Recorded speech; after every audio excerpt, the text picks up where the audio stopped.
Now, the International Monetary Fund, or IMF, has slashed India's growth forecast by 20 basis points for the current and the next financial year. Even then, India does remain the world's fastest growing major economy.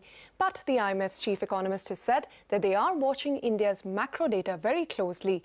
Speaking exclusively to CNBC, Gita Gopinath, the chief economist, said that there are still some issues that need to be fixed, and the IMF has flagged the issue of deflator being used to estimate real GDP. She went on to add that it is imperative for India to communicate transparently because everybody is watching India at this point, given its significance in the global landscape. There are important revisions that were made in 2015 as a part of modernizing India's national account statistics, and so that is certainly welcome. I mean, that said, there are still some issues that need to be fixed, and this we have flagged before with respect to the deflation, or the deflator that's being used for estimating real GDP. I mean, this is something we have flagged in the past. With regard to the newer numbers that are coming out, I mean, we are paying close attention to it. We are, speaking closely to our colleagues in India, and I think then we will make a determination based on that. India is projected to be growing over 7% both in 2019 and 2020, which makes it one of the largest, fastest growing large economies of the world, which is why it's even more important that the statistics coming out of China out of India are transparently communicated, and that because everybody is watching India at this point. All right, we'll continue with that debate, and to take that further, Lata Venkatesh joins us now in the studio to take this story forward. Lata. Thanks a lot for that, Ritu. Well, there are a couple of things that the IMF chief economist has said, that some issues need to be fixed as well. The government needs to communicate transparently on statistics. This is a fairly important position. Chief economist of the IMF saying that issues need to be fixed around the deflator. That was the specific point that she says, that there are still some issues that need to be fixed, and this we have flagged before with respect to the deflator that is being used for estimating the real GDP. This is something we have flagged earlier, is what she says. And then she says that India needs to communicate about its GDP more transparently. Pranab Sen, former chief statistician of India, and of course former member of the former chairman of the National Statistics Commission, as well as Sudipto Mundal, another distinguished economist and a former member of the National Statistics Commission, join us. First up, Dr. Sen, this is, I think, the third challenge coming up. First, Dr. Mohanan resigned from the Statistics Commission, and then you had those 108 economists questioning why back series was, recast without any complementarity to other concurrent data. And now the IMF is questioning. Is this a very grave challenge now to the quality of India's statistics? Well, you see, the quality of the statistics in itself is not the question. I mean, let me just say that, Dr. Gopinath's statement had, I think, two components to it.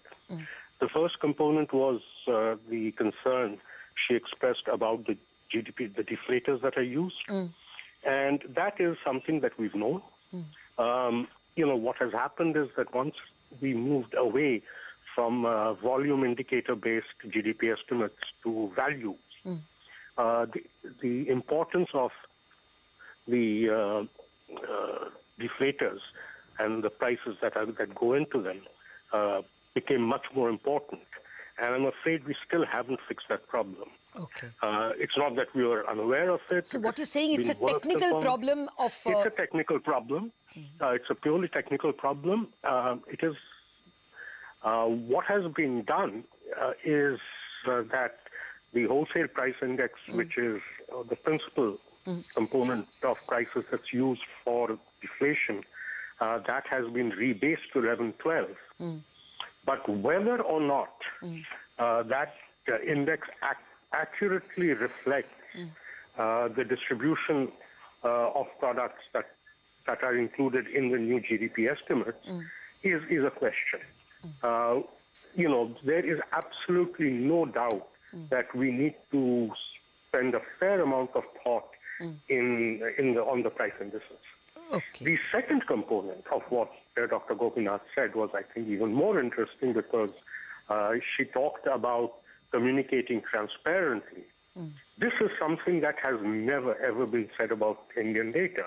Indian data has always been transparent, and I think Dr. Gopinath was reflecting the concerns that I think a lot of observers, both in India and abroad, have expressed about the independence and transparency of Indian statistics today. And that, I think, is the bigger concern. The price issue, well known, nothing new, we knew it right from the beginning. Hasn't been fixed yet, but it is fixable.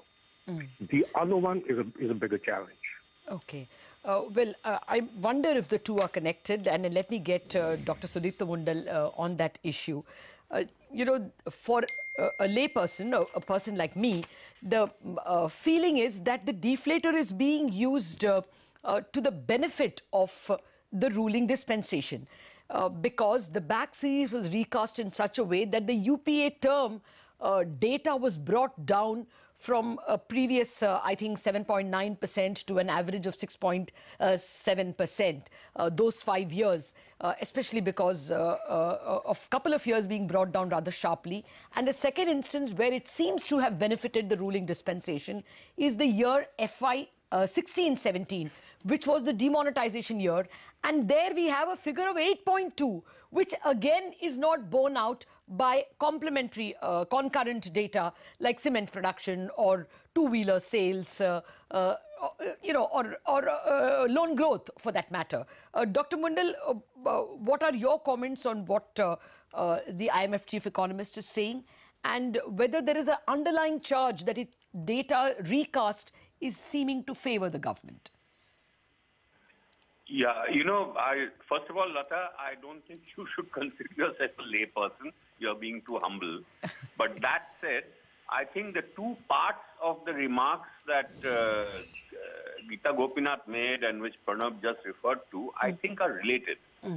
Because the lack of transparency also relates to the way the deflators have been constructed. You mentioned the back series. As many people noticed, the difference between the two sets of back series that were generated was not that much when it came to the nominal GDP. Yes. But it was when the real was recast, you found a big change. Yes. And so that is really a deflated issue. And that also was, to some extent, concentrated in the financial sector. As you can imagine, finding the right deflator for a financial sector where the product is not anything physical is a big issue. Okay. But let me leave that aside. But the main point is that if these were described in a transparent way of what has been done, as used to be done in the what was known as the sources and methods, and every time you had a rebasing of the GDP series, you got a very detailed document out known as sources and methods of computation of national accounts, which would tell you exactly what was done for every individual item. Now, that didn't happen, when this back so that is the communication issue. Well, it is more than communication, because the feeling is that actually these were done in a very non-transparent way, to use a euphemism. Yes. And therefore, there was reluctance to be transparent about what was being done. People may not have been comfortable with what was done. But, this transparency has very far-reaching implications, which I think the people presently, sort of driving all this are not quite understanding. Because a GDP figure is the basis on which everything gets computed, whether it is your fiscal deficit, whether it is your trade deficit, and you name it. Yes, and these are critical inputs. It's not just a matter of communication and, which party which government looks better and so on. It has to do with global investment decision, rating agency decision, and so on. So GDP numbers are actually really very, very important and need to be far more carefully treated than I think some people presently, running the show have understood. And this is a very dangerous situation, especially because India is now such a large economy, one of the